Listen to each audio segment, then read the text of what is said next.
5 tim sel KPID Sumsel periode 2021-2024 diketuai Kiai Haji Amiruddin Nahrawi yang merupakan Ketua PWNU Sumsel, Asisten 3 Bidang Administrasi dan Umum, Profesor Edward Juliarta, Wakil Dekan 3 Fakultas, Ushuluddin Anisatul Mardia, Susanti yang merupakan anggota KPI Pusat, dan Saudi Berlian dari akademisi.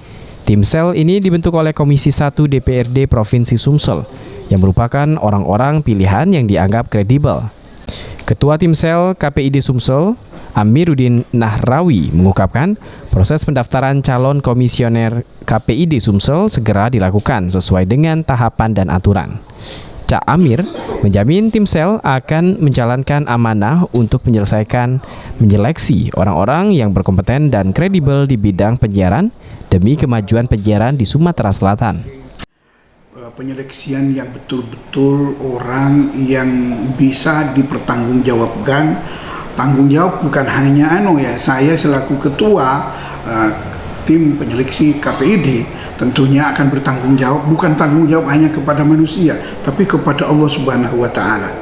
Karena apapun, kullukum ra'in wa kullukum mas'ulun an ra'yatihi. Setiap pemimpin itu memimpin apa saja ditanya, bukan hanya di dunia tapi di akhirat nanti.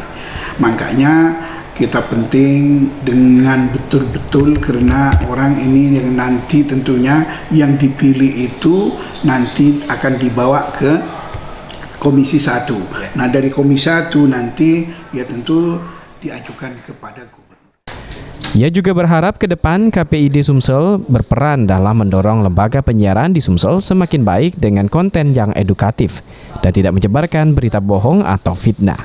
Aprianto, PAL TV. Kami dapat penghargaan.